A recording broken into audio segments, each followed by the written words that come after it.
there are so many ways of doing soft locks extension. This is method 1, crochet type. With this type, you need a crochet pin, the crochet soft locks you are using, and some Afro kinky. When you are done braiding the whole hair down, put a crochet pin in the loop of the soft lock extension. Then you take the hair that you braided and put it inside the soft lock extension. Put a crochet pin at the base of the braid and then crochet the remaining parts of the braid back up. I'm really hoping I'm making sense, because like most of these things, you just look at how it's being done and then like you try to do it, you bab.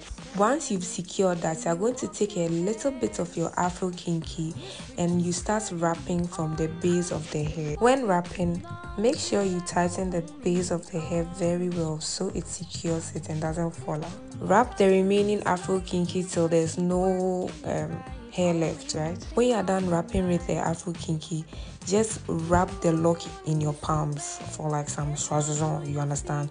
No need for fire or glue or anything, that's just it. If you don't have the crochet extension type of locks, there's a different way of doing the soft locks. Let me know if you want to know that one too. Bye!